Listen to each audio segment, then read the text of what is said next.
Welcome to pilot classes. हम लोग बात कर रहे हैं प्रकाश की, और ये आपका 10th क्लास हो गया, पारामेडिकल, पॉलिटेक्निक या आईटीआई, इन सभी में इन चैप्टरों से आपसे पूछे जाते हैं।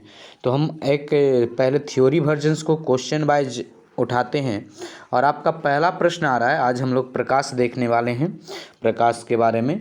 तो पहला प्रश्न आता है कि प्रकाश के परावर्तन का क्या अभिप्राय है, इससे संबंधित परिभाषाएं दीजिए। तो प्रकाश का परावर्तन क्या होता है? तो जब प्रकाश किरण किसी माध्यम में चलती हुई किसी चमकदार तल पर आपतित होती है तो वह तल से टकराकर उसी माध्यम में वापस लौट जाती है, यह प्रकाश का परावर्तन कहलाता है। जैसे कि प्रकाश का किसी दर्पण से टकराकर वापस उसी माध्यम में लौटना। प्रकाश जिस तल से टकराकर परावर्तित होता है वह परावर्तक तल कहलाता है, और तल से टकराने वाली किरण आपतित किरण तथा टकराने के बाद उसी माध्यम में लौटने वाली किरण को परावर्तित किरण कहते हैं। तल के जिस बिंदु पर आपतित किरण टकराती है उस बिंदु पर तल से खींचा गया लंब अभिलंब कहलाता है। जहाँ यहाँ पे अगर एक इस फिगर में देखें तो ओ ए आपतित किरण, ओ बी परावर्तित किरण और ओ एन आपका अभिलंब है। किसी तल से परावर्तित प्रकाश की मात्रा उस तल की प्रकृति पर निर्भर करती है। इसलिए किसी पॉलिश युक्त अर्थात चिकने पृष्ठ से हो रहे परावर्तन को नियमित परावर्तन कहते हैं, तथा इसमें परावर्तित प्रकाश की मात्रा पॉलिशदार तल के अनुसार अधिकतम होती है। किसी खुरदरे पृष्ठ से हो रहे परावर्तन को विसरित या अनियमित परावर्तन कहते हैं। इन कीवर्डों को आप लिखते चलें, जिस चीज़ों के बारे में आपको बताते जा रहे हैं। प्रथम नियम क्या है? परावर्तन के दो नियम होते हैं, और प्रथम नियम है कि तल के अभिलंब तथा आपतित किरण के बीच के कोण तथा तल के अभिलंब और परावर्तित किरण के बीच के कोण बराबर होते हैं, अर्थात आपतन कोण बराबर होते हैं परावर्तन कोण के, अर्थात कोण आई बराबर कोण आर। दूसरा नियम कहता है कि आपतित किरण, अभिलंब और परावर्तित किरण सभी एक ही तल में होते हैं, और इस तल को आपतन तल कहा जाता है या परावर्तक तल कहा जाता है। आगे दोस्तों, प्रकाश के परावर्तन के नियम लिखिए। पार्श्व उत्क्रम, पार्श्व उत्क्रमण से क्या समझते हैं? अंग्रेजी के किन अक्षरों में पार्श्व उत्क्रम का अनुभव नहीं होता? तो चलिए, प्रकाश के परावर्तन के नियम अभी भी देखे थे कि प्रकाश के परावर्तन के दो नियम हैं। प्रथम नियम कि तल के अभिलंब और आपतित किरण के बीच का कोण तथा तल के अभिलंब और परावर्तित किरण के बीच का कोण बराबर होते हैं, अर्थात आपतन कोण बराबर होता है परावर्तन कोण। आगे दोस्तों, दूसरा नियम कि आपतित किरण, अभिलंब और परावर्तित किरण सभी एक ही तल में होते हैं, और इस प्रकार के तल को आपतन तल कहते हैं। आगे पार्श्व उत्क्रमण, तो जब हम अपनी प्रतिबिंब समतल दर्पण में देखते हैं तो हमारा दायां हाथ प्रतिबिंब का बायां हाथ दिखाई पड़ता है, तथा हमारा बायां हाथ प्रतिबिंब का दायां हाथ दिखाई पड़ता है। इस प्रकार वस्तु के प्रतिबिंब में पार्श्व बदल जाते हैं। इस घटना को पार्श्व उत्क्रमण कहते हैं। यह कथन छपे अक्षरों में स्पष्ट होता है। यदि हम अक्षर छपे कागज को दर्पण के सामने रखकर पढ़ें तो अक्षर उल्टा दिखाई देता है। माना कि एक ई आकार की वस्तु समतल दर्पण एम के सामने रखी गई है, तो वस्तु के ए बिंदु का प्रतिबिंब ए डैश दर्पण के पीछे उतना ही दूर बनता है जितनी दूरी पर दर्पण के सामने ए रखा रहता है। इसी प्रकार अन्य बिंदु बी और सी के प्रतिबिंब बनते हैं। वस्तुओं के सभी बिंदुओं के प्रतिबिंबों को ज्ञात करके बनने वाले प्रतिबिंबों को प्राप्त किया जाता है। यह प्रतिबिंब वस्तु के आकार का ही बनता है, परंतु पार्श्व में बदल जाते हैं, मतलब दायां का बायां और बायां का दायां हो जाता है।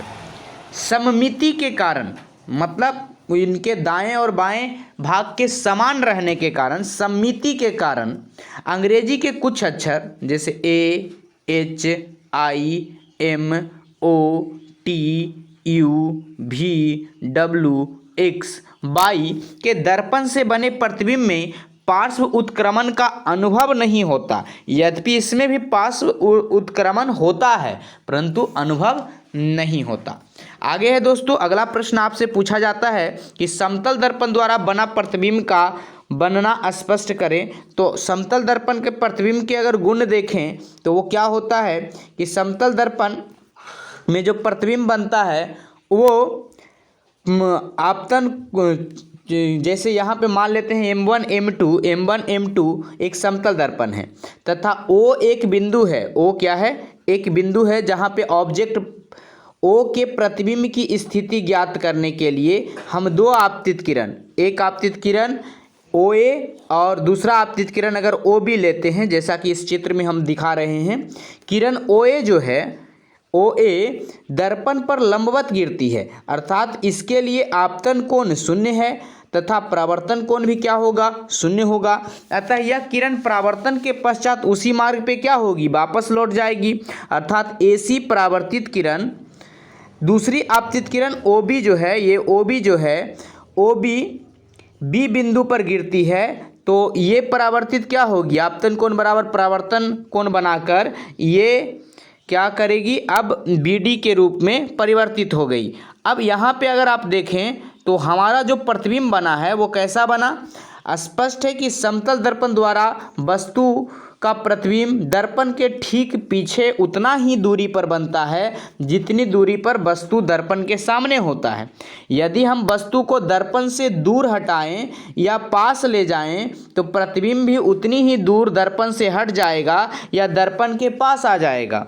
यदि हम किसी वेग से दर्पण की ओर भागें और दर्पण से दूर दौड़ें तो हमें अपना स्वयं का प्रतिबिंब दुगने वेग से अपनी ओर आता अथवा दूर जाता प्रतीत होगा। आगे दोस्तों, गोलीय दर्पण किसे कहते हैं? ये कितने प्रकार के होते हैं? प्रत्येक के उपयोग लिखिए, मतलब इसके भाग को लिखिए, गोलीय दर्पण के उपयोग लिखिए। चलिए देखते हैं। तो गोलीय दर्पण कांच के खोखले गोले का काटा गया भाग होता है। इसके एक तल पर पारे की कलई तथा लाल ऑक्साइड का पेंट कर दिया जाता है। दूसरा तल परावर्तक तल होता है और गोलीय दर्पण दो प्रकार के होते हैं, एक अवतल दर्पण और दूसरा उत्तल दर्पण। अवतल दर्पण क्या होता है? तो वह दर्पण जिसमें सतह परावर्तन दबे हुए तल से होता है, तो गोले का भीतरी तल परावर्तक तल होता है तो उसे हम अवतल दर्पण कहते हैं। जैसा कि यहाँ पे आपको दिखाया गया है कि अंदर वाला परावर्तक सतह हो गया। आगे है दोस्तों उत्तल दर्पण, वह दर्पण जिसमें परावर्तन उभरे हुए तल से होता है, गोले का बाहरी तल से होता है, उसे हम उत्तल दर्पण कहते हैं। अब इसके उपयोग पूछा गया था, तो अवतल दर्पण का उपयोग है बड़ी फोकस दूरी तथा बड़े द्वारक का अवतल दर्पण दाढ़ी बनाने के काम आता है। मनुष्य अपने चेहरे को दर्पण के ध्रुव तथा फोकस के बीच रखता है। ये पूछा जाता है कि दाढ़ी बनाने वक्त अवतल दर्पण के सामने मनुष्य को अपना चेहरा कहाँ रखना चाहिए? तो ध्रुव और फोकस के बीच, जिससे चेहरे का सीधा एवं आभासी प्रतिबिंब और बड़ा प्रतिबिंब दिखाई पड़ता है, जिससे छोटे छोटे बाल भी बड़े दिखाई पड़ने लगते हैं। आगे दोस्तों, डॉक्टर प्रकाश की किरण छोटे अवतल दर्पण से परावर्तित करके आँख, दांत, नाक, कान, गले इत्यादि में डालते हैं, जिससे अंग भली भांति प्रकाशित हो जाता है और दिखाई देने लगता है। अवतल दर्पणों का उपयोग टेबल लैंपों की शेडो में किया जाता है, जिससे प्रकाश दर्पण से होकर अभिसारी हो जाता है और क्षेत्र को अधिक प्रकाश पहुंचाता है। आगे दोस्तों, अवतल दर्पणों का उपयोग मोटर कारों, रेलवे इंजनों, सर्च लाइट के लैंपों और परावर्तक के रूप में होता है। लैंप दर्पण के मुख्य फोकस पर होता है, अतः परावर्तन के पश्चात प्रकाश एक समानांतर किरण पुंज के रूप में आगे बढ़ता है।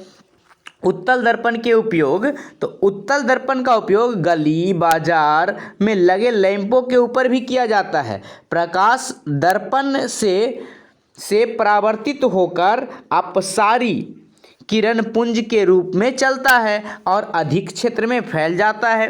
आगे उत्तल दर्पण मोटर कारों रो में ड्राइवर की सीट के पास लगा रहता है। इससे ड्राइवर पीछे से आने वाले व्यक्ति एवं गाड़ियों के प्रतिबिंब देख सकता है। ये उत्तल दर्पण बहुत बड़े क्षेत्र में फैले वस्तुओं के प्रतिबिंब का आकार छोटे और सीधे दिखलाते हैं, इसीलिए इसका प्रयोग किया जाता है। गोलीय दर्पण से संबंधित निम्नलिखित की परिभाषा दें। दर्पण का ध्रुव, मुख्य अक्ष, वक्रता त्रिज्या, वक्रता केंद्र, मुख्य फोकस, फोकस दूरी, फोकस तल। तो दर्पण का ध्रुव किसको कहते हैं? तो गोलीय दर्पण के परावर्तक तल के मध्य बिंदु को दर्पण का ध्रुव कहते हैं। इसको P से प्रदर्शित करते हैं।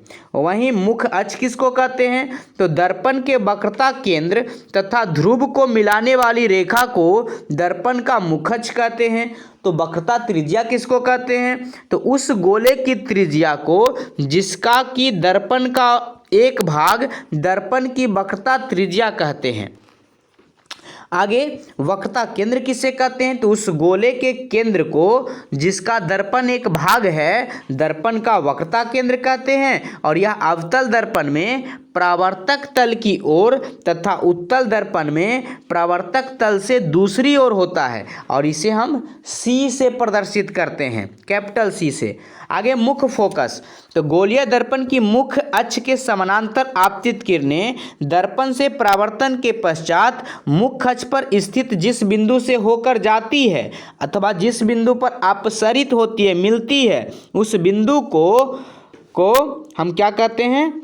दर्पण का मुख्य फोकस कहते हैं। और मुख्य फोकस को सामान्यतः केवल फोकस लिखा जाता है और इसे हम कैपिटल F से सूचित करते हैं।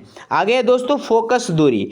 तो दर्पण के ध्रुव से मुख्य फोकस तक की दूरी को दर्पण की फोकस दूरी कहते हैं और इसे हम स्मॉल f से सूचित करते हैं। दर्पण का फोकस बिंदु कैपिटल F और ध्रुव P तथा वक्रता केंद्र C के ठीक बीच में होता है। यदि दर्पण की वक्रता त्रिज्या R हो तो फोकस दूरी F बराबर R/2 अर्थात फोकस दूरी वक्रता त्रिज्या की आधी होती है। आगे फोकस तल। तो फोकस तल वह तल है जो मुख्य फोकस में से होकर जाता मुख्य अक्ष के लंबवत रूप में होता है, उसे हम मुख्य क्या कहते हैं? फोकस तल कहते हैं। आगे प्रतिबिंब किसे कहते हैं और वास्तविक तथा आभासी प्रतिबिंब में क्या अंतर है? तो प्रतिबिंब वस्तु के किसी बिंदु से दो या दो से अधिक प्रकाश की किरणें चलकर परावर्तन या अपवर्तन के पश्चात जिस बिंदु पर जाकर मिलती है या मिलती हुई प्रतीत होती है तो वह बिंदु पहले बिंदु का प्रतिबिंब कहलाता है। किसी वस्तु के विभिन्न बिंदुओं के प्रतिबिंबों को मिलाने पर उस वस्तु का प्रतिबिंब बन जाता है, या कह सकते हैं प्रकाश द्वारा किसी वस्तु के बनाए गए प्रतिलिपि को, ठीक है, चित्र को हम क्या कहते हैं? प्रतिबिंब कहते हैं। तो प्रकाश द्वारा बनाए गए चित्र को हम प्रतिबिंब कहते हैं। प्रतिबिंब दो प्रकार के होते हैं, आभासी प्रतिबिंब और वास्तविक प्रतिबिंब। अब आभासी प्रतिबिंब किसे कहते हैं? तो यदि किसी बिंदु वस्तु से चलने वाली किरणें परावर्तन या अपवर्तन के पश्चात अपसारी हो जाती है तथा किसी बिंदु से आती हुई प्रतीत हो तो वह आभासी प्रतिबिंब होगा। इस प्रतिबिंब को पर्दे पर नहीं लिया जा सकता और यह वस्तु के सापेक्ष सीधा होता है। समतल दर्पण से सदैव आभासी प्रतिबिंब ही बनता है। आगे दोस्तों वास्तविक प्रतिबिंब। तो यदि किसी वस्तु से चलने वाली किरणें परावर्तन या अपवर्तन के पश्चात किसी दूसरे बिंदु पर जाकर वास्तव में मिले तो वह प्रतिबिंब वास्तविक प्रतिबिंब कहलाता है। वास्तविक प्रतिबिंब किरणों के वास्तव में एक दूसरे को काटने के स्थान पर बनता है और इसे पर्दे पर भी बनाया जा सकता है। प्रायः अवतल एवं उत्तल दर्पण का प्रतिबिंब वास्तविक प्रतिबिंब बनता है। यह वस्तु के अपेक्षा सापेक्ष उल्टा बनता है। आगे दोस्तों गोलीय दर्पणों में प्रतिबिंब बनाने के कौन कौन से नियम हैं? तो इसके लिए आपको 3 नियम याद रखने हैं। पहला, गोलीय दर्पण पर जब मुख्य अक्ष के समानांतर प्रकाश की किरणें आपतित होती है तो वह परावर्तित होकर मुख्य फोकस यानी अवतल दर्पण से होकर या मुख्य फोकस से होकर आती हुई प्रतीत होती है। दूसरा, जब मुख्य फोकस से होकर जाने वाली किरणें अवतल दर्पण अथवा मुख्य फोकस की बिंदु की ओर जाने वाली किरण उत्तल दर्पण पर आपतित होती है तब वह परावर्तित होकर मुख्य अक्ष के समानांतर हो जाती है। आगे दोस्तों, जब वक्रता केंद्र में से होकर जाने वाली किरणें या वक्रता केंद्र से होकर जाने वाली किरणें उत्तल दर्पण में चाहे अवतल दर्पण में जो आती है वह परावर्तन के बाद उसी मार्ग पर वापस लौट जाती है। तो आपको यही चीज़ जी याद रखना है, ये तीनों कंडीशन कि फोकस से जाएगा तो अनंत तक, अगर फोकस के मतलब ध्रुव से गया तब तो आपतन कोण बराबर परावर्तन कोण बनाएगा, और वक्रता केंद्र से गया तो वो क्या हो जाएगा, उसी पथ पे लौट जाएगा। अगला क्वेश्चन है आपका, अवतल दर्पण के सम्मुख निम्नलिखित स्थितियों में, जो कि आपको यहाँ दिया जा रहा है, वस्तु के दर्पण द्वारा बने प्रतिबिंब की स्थिति, आकार, प्रकृति का किरण आरेख खींचिए और दर्शाइए। पहला है क्या, ध्रुव और फोकस के बीच हो तब, वक्रता केंद्र पर हो तब, फोकस एवं वक्रता केंद्र के बीच हो तब। तो अवतल दर्पण के सम्मुख विभिन्न स्थितियों में वस्तु के दर्पण का प्रतिबिंब बताना है। तो सबसे पहले अगर वस्तु अनंत पर होता है तो आप यहाँ पे देख रहे हैं कि सारा का सारा कहाँ मिल रहा है, फोकस पे मिल रहा है। इसका मतलब है जब वस्तु अनंत पे होगा तो प्रतिबिंब जो बनेगा फोकस पर बनेगा, उल्टा बनेगा, बहुत छोटा बनेगा और वास्तविक बनेगा। अगला पार्ट है कि वस्तु वक्रता केंद्र तथा अनंत के बीच हो तब कहाँ बनेगा प्रतिबिंब, तो प्रतिबिंब बनेगा फोकस और वक्रता केंद्र के बीच, उल्टा बनेगा, वास्तविक बनेगा और छोटा बनेगा। उसके बाद है कि अगर वस्तु वक्रता केंद्र पर हो तब तो प्रतिबिंब भी वक्रता केंद्र पर ही बनेगा परंतु उल्टा, वास्तविक और बराबर आकार का बनेगा। आगे है दोस्तों कि वस्तु जब फोकस और वक्रता केंद्र के बीच हो तो प्रतिबिंब कहाँ बनेगा, तो प्रतिबिंब अनंत और वक्रता केंद्र के बीच बनेगा, उल्टा बनेगा और इस बार बड़ा बनेगा, वास्तविक बनेगा। ठीक है। आगे है दोस्तों कि वस्तु जब मुख्य फोकस पर हो तो प्रतिबिंब अनंत पर बनेगा, बहुत बड़ा बनेगा, उल्टा बनेगा और वास्तविक बनेगा। आगे है कि वस्तु ध्रुव तथा मुख्य फोकस के बीच हो अवतल दर्पण में तब प्रतिबिंब कहाँ बनेगा, तो दर्पण के पीछे बनेगा, सीधा बनेगा, बड़ा बनेगा और काल्पनिक बनेगा। आगे यहाँ पे है कि गोलीय दर्पण की फोकस दूरी को परिभाषित कीजिए और गोलीय दर्पण के लिए 1/v + 1/u बराबर 1/f को संबंध को स्थापित कीजिए। तो परिभाषित तो कर देते हैं परंतु इस संबंध को आपका लाइव क्लास में दिखाया जाएगा, क्योंकि यहाँ पे आपको मैथमेटिकल शायद थोड़ा समझने में तो आप हो सके तो इसे आप खुद रोक कर पढ़ सकते हैं। तो गोलीय दर्पण की फोकस दूरी दर्पण के ध्रुव के मुख्य फोकस तक की दूरी को दर्पण की फोकस दूरी कहते हैं। इस एफ द्वारा प्रदर्शित करते हैं और दर्पण का फोकस बिंदु एफ ध्रुव पी वक्रता केंद्र सी के ठीक बीच होता है। यदि दर्पण की वक्रता त्रिज्या आर हो तो फोकस दूरी होगी एफ बराबर r/2, अर्थात फोकस दूरी वक्रता त्रिज्या की आधी होती है। और इस संबंध के लिए आपको ये फिगर ध्यान रखना है। फिर इसी फिगर को आपको यहाँ पे बताते गए हैं तो आप मिलाकर पढ़ कर कि कहाँ पे क्या बोला गया है इसको मिलाते हुए चलें तो आपका बिल्कुल आसान हो जाएगा। आगे है कि ये आपका दर्पण सूत्र कहलाता है। तो आगे क्या है, अवतल दर्पण के लिए सूत्र लिखें। तो ये सूत्र क्या होता है, 1/v + 1/u बराबर 1/f, और इसका निगमन हम लोग लाइव क्लास में कर लेंगे।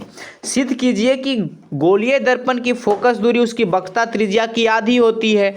तो ये भी आपका एक न्यूमेरिकल टाइप का है। तो आप इस फिगर को देखते हुए इस साइड वाले को पढ़ लें रोक कर, और फिर आप खुद से प्रयास करें कि कैसे हुआ है। ठीक है, इसमें फिगर और कुछ थोड़ा सा थ्योरी है जहाँ F बराबर R/2 आपका निकलेगा। ये उत्तल दर्पण में भी आप सिद्ध कर सकते हैं। ठीक है, उसके बाद यहाँ पे उत्तल दर्पण में आपका क्या है, दर्पण सूत्र है और फिर आवर्धन सूत्र है। तो चलिए अगले क्वेश्चन पे आते हैं। अगला क्वेश्चन क्या है, रेखीय आवर्धन से किसे कहते हैं, गोलीय दर्पण में बने प्रतिबिंब के रेखीय आवर्धन के लिए m बराबर -v/u स्थापित कीजिए। तो पहले हम परिभाषा देख लेते हैं, बाद में इस चीज़ को न्यूमेरिकल टाइप में हम लोग लाइव क्लास में कर लेंगे। तो रेखीय आवर्धन दर्पण द्वारा बने किसी वस्तु की प्रतिबिंब की लंबाई तथा वस्तु की लंबाई के अनुपात को प्रतिबिंब का रेखीय आवर्धन कहते हैं। यदि प्रतिबिंब की लंबाई I तथा वस्तु की लंबाई O हो तो दर्पण का रेखीय आवर्धन होगा m बराबर प्रतिबिंब की लंबाई बटा वस्तु की लंबाई अर्थात I बटा O। I का मतलब image of height of image और O मतलब हाइट ऑफ ऑब्जेक्ट।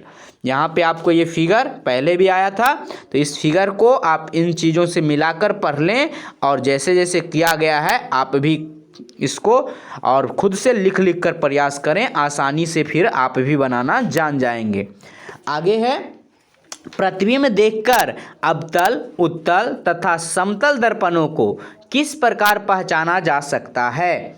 तो प्रतिबिंब देखकर दर्पणों की पहचान, यदि किसी वस्तु को दर्पण के सामने रखने पर वस्तु का प्रतिबिंब सदैव वस्तु के ही बराबर बने तो ऐसे दर्पण को समतल दर्पण कहते हैं। यदि किसी वस्तु को दर्पण के समीप रखने पर प्रतिबिंब सीधा और वस्तु से बड़ा बने और दूर रखने पर उल्टा एवं वस्तु से बड़ा बने या छोटा बने तो ऐसे दर्पण को अवतल दर्पण कहते हैं। यदि वस्तु का दर्पण के द्वारा बनाया गया प्रतिबिंब प्रत्येक स्थिति में छोटा हो तो ऐसे दर्पण को उत्तल दर्पण कहते हैं। आगे कुछ लघु उत्तरीय प्रश्न है जिसमें आपका दीर्घ उत्तरीय में आ गया होगा, तो हम प्रश्न पढ़ते चलते हैं। आपका पहला प्रश्न है, परावर्तन के नियम को चित्र सहित समझाइए। तो आप पहले ही ये चीज़ देख चुके हैं कि क्या होता है। अगला क्वेश्चन है आपका, एक प्रकाश किरण समतल दर्पण पर लंबवत आपतित होता है तो परावर्तित किरण का मार्ग क्या होगा और परावर्तन कोण क्या होगा। तो चूंकि लंबवत है तो वो 0 डिग्री होगा अभिलंब के साथ। ठीक है, तो परावर्तन कोण का मान भी क्या होगा, 0 डिग्री। और विचलन कोण कितना होगा, तो विचलन कोण तो बिल्कुल उसी पे चल ही जाएगा, तो विचलन कोण का मान भी क्या होगा, बनेगा ही नहीं, कुछ भी विचलित नहीं होगा, तो 0 होगा, क्योंकि आपतित किरण और परावर्तित किरण दोनों एक ही जगह पे आ जाएगा। संयुग्मी फोकस से क्या तात्पर्य है। तो संयुग्मी फोकस उन दो बिंदुओं को संयुग्मी फोकस कहते हैं जिनमें से एक बिंदु पर रखी वस्तु का प्रतिबिंब दूसरे बिंदु पर बनता है। अवतल दर्पण के सामने O पर रखी वस्तु का प्रतिबिंब अगर I' बने, इसकी स्थिति आपस में बदली जा सकती है। मतलब I' पर रखी वस्तु का प्रतिबिंब अगर O पर बने, अतः O और I संयुग्मी फोकस कहलाएगा। यदि कोई वस्तु उत्तल दर्पण के सामने रखी है तथा उस पर प्रतिबिंब दर्पण के पीछे बनता है तथा आभासी होता है, अतः प्रतिबिंब के स्थान पर वस्तु रखने से परावर्तन नहीं होगा। इसका अर्थ यह है कि संयुग्मी फोकस के तल अवतल दर्पण में ही संभव है, उत्तल दर्पण में नहीं। ठीक है, उत्तल दर्पण में संयुग्मी फोकस नहीं निर्माण हो सकता है। आगे अगला है आपका कि प्रतिबिंब से क्या तात्पर्य है, आभासी और वास्तविक प्रतिबिंब में क्या अंतर है, ये हम लोग पहले ही देख चुके हैं। उसके बाद है केवल किरण आरेख की मदद से आप इन सारे चीज़ों के प्रतिबिंब को प्रदर्शित कीजिए। जैसे वस्तु अगर मुख्य फोकस पर हो और प्रतिबिंब मुख्य फोकस पे हो, तो हम लोग देख चुके हैं पहले, है ना। रेखीय आवर्धन किसे कहते हैं, तो आप ये चीज़ पढ़ चुके हैं। आप चाहें तो फिर से दोबारा इस चीज़ को पढ़ सकते हैं। आगे अवतल दर्पण तथा उत्तल दर्पण में परावर्तक तल पर विचार में क्या अंतर है। तो हमें पता है कि अवतल दर्पण का परावर्तक तल धंसा होता है और उत्तल दर्पण का उभरा होता है। आगे कहता है प्रकाश के 4 गुण लिखिए। तो पहला गुण क्या कि साधारण प्रकाश सीधी रेखा में चलती है। दूसरा कि प्रकाश के कारण हम वस्तुओं को देख पाते हैं लेकिन प्रकाश स्वयं दिखाई नहीं देता है। तीसरा कि प्रकाश विद्युत चुंबकीय तरंग के रूप में चलता है। और चौथा कि चमकदार तलों से प्रकाश का परावर्तन होता है। आगे कि प्रकाश के परावर्तन से क्या तात्पर्य है। तो जब कोई प्रकाश किरण किसी माध्यम में चलती हुई किसी चमकदार तल पर आपतित होती है तो वह तल से टकराकर उसी माध्यम में वापस लौट आती है। यह प्रकाश का प्रवर्तन कहलाता है। जैसे प्रकाश का किसी दर्पण से टकराकर वापस उसी माध्यम में लौटना।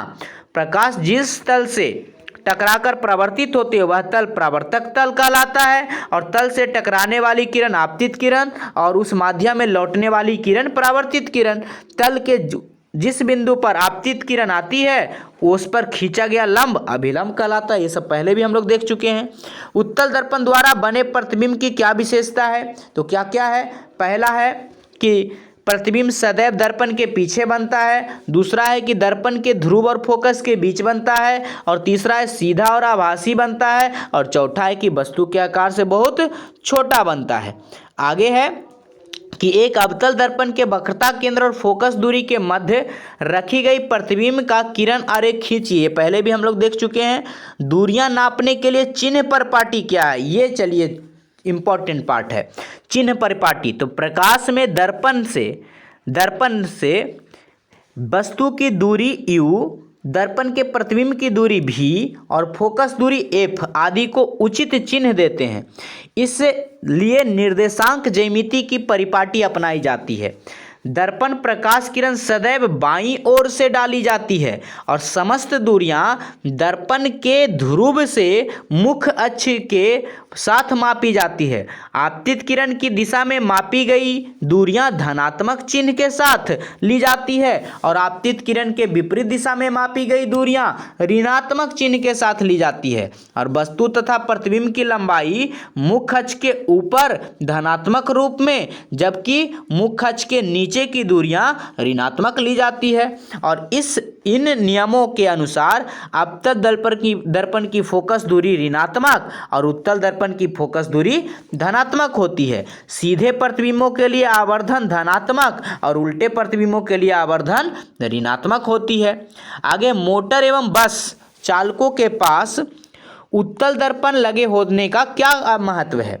तो उत्तल दर्पण मोटर एवं बस चालकों की सीट के पास इसलिए लगा रहता है ताकि चालक पीछे से आने वाली व्यक्तियों और मोटर कारों के प्रतिबिंब को अपनी सीट के पास लगे उत्तल दर्पण में आसानी से देख सके।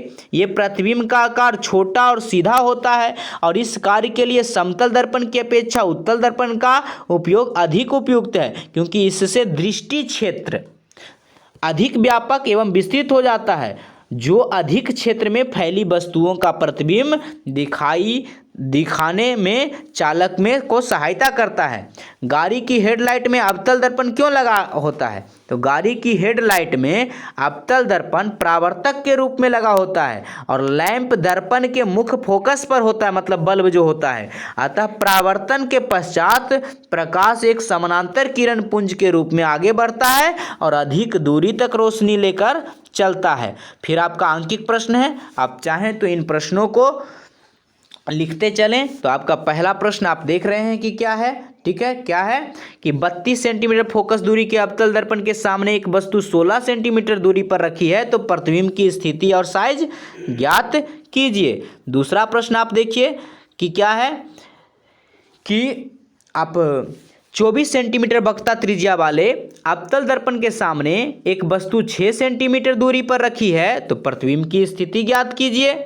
अगला क्वेश्चन आपका तीसरा क्वेश्चन क्या है कि एक अवतल दर्पण की वक्रता त्रिज्या 60 सेंटीमीटर तो कोई वस्तु अवतल दर्पण से 45 सेंटीमीटर दूर रखी है तो दर्पण से वस्तु के प्रतिबिंब की दूरी ज्ञात कीजिए। आगे क्वेश्चन है कि एक उत्तल दर्पण की फोकस दूरी 20 सेंटीमीटर तो एक वस्तु को दर्पण के सामने कहाँ रखा जाए कि वस्तु के आधे आकार का प्रतिबिंब प्राप्त हो। आगे है दोस्तों कि एक अवतल दर्पण के सामने उससे 20 सेंटीमीटर की दूरी पर कोई वस्तु रखने पर उसका वास्तविक प्रतिबिंब दर्पण से 30 सेंटीमीटर की दूरी पर बनता है। तो दर्पण की फोकस दूरी ज्ञात कीजिए। आप इसे रोक कर लिख कर आप खुद से प्रैक्टिस कर सकते हैं। आगे है दोस्तों, अवतल दर्पण के सामने 10 सेंटीमीटर दूर रखी वस्तु का वास्तविक प्रतिबिंब 30 सेंटीमीटर दूरी पर बनता है। तो दर्पण की फोकस दूरी ज्ञात करें। अगला क्वेश्चन है कि 20 सेंटीमीटर फोकस दूरी के अवतल दर्पण के सामने एक वस्तु 30 सेंटीमीटर दूरी पर रखा हुआ है, तो प्रतिबिंब की स्थिति ज्ञात करें। आपका अगला क्वेश्चन है कि एक अवतल दर्पण की फोकस दूरी 10 सेंटीमीटर है। दर्पण से 20 सेंटीमीटर की दूरी पर स्थित वस्तु का प्रतिबिंब दर्पण से कितनी दूरी पर बनेगा। उसके बाद क्या है दोस्तों, अगला क्वेश्चन कि एक 3 सेंटीमीटर लंबी वस्तु एक 8 सेंटीमीटर वक्रता त्रिज्या वाले अवतल दर्पण के सामने 12 सेंटीमीटर की दूरी पर मुख अक्ष के लंबवत रखी है। तो प्रतिबिंब की स्थिति, आकार एवं प्रकृति ज्ञात करें। नेक्स्ट क्वेश्चन क्या है कि एक मनुष्य की ऊंचाई 1.68 मीटर है। अपना पूरा प्रतिबिंब देखने के लिए उसे कम से कम कितने ऊंचे समतल दर्पण की आवश्यकता होगी। आगे दोस्तों कि एक मनुष्य समतल दर्पण के सामने खड़ा है। यदि मनुष्य का प्रतिबिंब उसे से 6 सेंटीमीटर दूर बनता है तो मनुष्य की दर्पण से दूरी बताएं। अगला क्वेश्चन है ये 12वां क्वेश्चन कि 30 सेंटीमीटर वक्रता त्रिज्या वाले अवतल दर्पण की फोकस दूरी ज्ञात कीजिए। आगे क्वेश्चन है कि एक उत्तल दर्पण की फोकस दूरी 10 सेंटीमीटर है।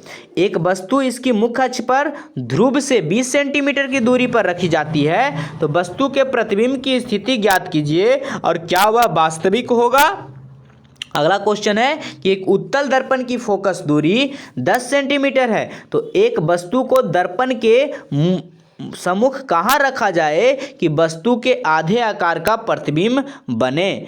नेक्स्ट क्वेश्चन क्या है कि एक अवतल दर्पण के सामने 5 सेंटीमीटर की दूरी पर रखी वस्तु का वास्तविक प्रतिबिंब 15 सेंटीमीटर दूर बनता है। दर्पण की फोकस दूरी ज्ञात करें। आगे है कि एक अवतल दर्पण से जिसकी फोकस दूरी 25 सेंटीमीटर है, कितनी दूरी पर एक वस्तु रखी जाए जिससे कि प्रतिबिंब का आकार वस्तु के आकार के बराबर हो। इसे दिखाने के लिए किरण आरेख खींचें।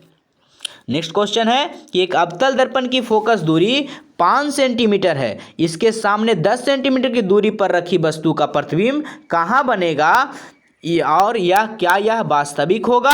नेक्स्ट क्वेश्चन है 18वां क्वेश्चन कि एक अवतल दर्पण से 30 सेंटीमीटर दूर रखी वस्तु का 3 गुना बड़ा आभासी वास्तविक प्रतिबिंब प्राप्त होता है। प्रत्येक दशा में अवतल दर्पण की फोकस दूरी ज्ञात करें। नेक्स्ट क्वेश्चन 19वां है कि किसी अवतल दर्पण की वक्रता त्रिज्या 40 सेंटीमीटर, तो किसी वस्तु को दर्पण से कितने दूरी पर रखा जाए कि उसका 2 गुने आकार का वास्तविक प्रतिबिंब बने। 20वां क्वेश्चन आपका है कि 20 सेंटीमीटर वक्रता त्रिज्या वाले अवतल दर्पण के सामने 5 सेंटीमीटर की दूरी पर एक मोमबत्ती रखी जाती है। मोमबत्ती का इस स्थिति से प्रतिबिंब कहाँ बनेगा। आगे 21वां प्रश्न है आपका कि एक अवतल दर्पण की वक्रता त्रिज्या 120 सेंटीमीटर है। 4 सेंटीमीटर लंबी वस्तु दर्पण से 90 सेंटीमीटर दूर रखी है। तो प्रतिबिंब की स्थिति, लंबाई और प्रकृति ज्ञात कीजिए। उसके बाद 22वां क्वेश्चन है कि एक 30 सेंटीमीटर फोकस दूरी वाले अवतल दर्पण से कितने दूरी पर एक वस्तु रखी जाए कि उसका 5 गुना बड़ा प्रतिबिंब बने, जबकि प्रतिबिंब वास्तविक हो। और दूसरा में है कि आभासी हो। आगे है दोस्तों 23वां, एक अवतल दर्पण की वक्रता त्रिज्या 60 सेंटीमीटर, 4 सेंटीमीटर लंबी वस्तु दर्पण से 45 सेंटीमीटर दूर रखी है। तो प्रतिबिंब की स्थिति, लंबाई एवं प्रकृति ज्ञात कीजिए। 24वां, एक अवतल दर्पण की फोकस दूरी 15 सेंटीमीटर, 25 सेंटीमीटर की दूरी पर रखी वस्तु के प्रतिबिंब की स्थिति ज्ञात कीजिए। 25वां है कि एक अवतल दर्पण की वक्रता त्रिज्या 40 सेंटीमीटर, तो दर्पण से 30 सेंटीमीटर की दूरी पर रखी वस्तु के प्रतिबिंब की स्थिति ज्ञात कीजिए। 26वां है आपका 20 सेंटीमीटर वक्रता त्रिज्या वाले अवतल दर्पण के सामने ए है 5 सेंटीमीटर की दूरी पर, बी है 15 सेंटीमीटर की दूरी पर एक मोमबत्ती रखी जाती है। प्रत्येक स्थिति में प्रतिबिंब कहाँ कहाँ बनेगी। आगे है 27वां, किसी अवतल दर्पण की वक्रता त्रिज्या 20 सेंटीमीटर है, किसी वस्तु का दर्पण से कितनी दूरी पर रखा जाए कि उसका दोगुने आकार का वास्तविक प्रतिबिंब बने। 28वां प्रश्न है कि 60 सेंटीमीटर वक्रता त्रिज्या वाले किसी दर्पण के सामने 30 सेंटीमीटर की दूरी पर रखी गई वस्तु का प्रतिबिंब कहाँ बनेगा और कैसा बनेगा। यदि दर्पण अवतल होगा तो प्रतिबिंब कहाँ बनेगा। नेक्स्ट है 29वां क्वेश्चन कि 30 सेंटीमीटर फोकस दूरी वाले अवतल दर्पण के सामने कोई वस्तु कितनी दूर रखी जाए कि उसका वास्तविक प्रतिबिंब वस्तु के दोगुने आकार का बनेगा। और 30वां प्रश्न है आपका 10 सेंटीमीटर फोकस दूरी के अवतल दर्पण के सामने मुख्य अक्ष पर दर्पण के ध्रुव से 15 सेंटीमीटर की दूरी पर 3 सेंटीमीटर ऊंची मोमबत्ती रखी है तो प्रतिबिंब की स्थिति और आकार ज्ञात कीजिए। 31वां प्रश्न है आपका एक उत्तल दर्पण के सामने 40 सेंटीमीटर की दूरी पर बिंदु प्रकाश स्रोत रखा जाता है तो दर्पण की फोकस दूरी 40 सेंटीमीटर, तो प्रतिबिंब की स्थिति ज्ञात कीजिए, आरेख भी खींचिए। तो इस प्रकार से आपका 2 प्रयोगात्मक प्रश्न है। तो ये पार्ट समाप्त हुआ। Good luck. हाँ, न्यूमेरिकल चूँकि इसमें बहुत ज़्यादा था तो आप उन न्यूमेरिकलों को क्या कीजिए, फिर से देखिए वीडियोज़ को और इसे रोक कर उन न्यूमेरिकल को कॉपी में लिखकर आप उसे सॉल्व कर सकते हैं। ऐसे नीचे कुछ हिंट दे दिया गया है। Good luck. फिर मिलेंगे अगले पार्ट में, अगले चैप्टर में।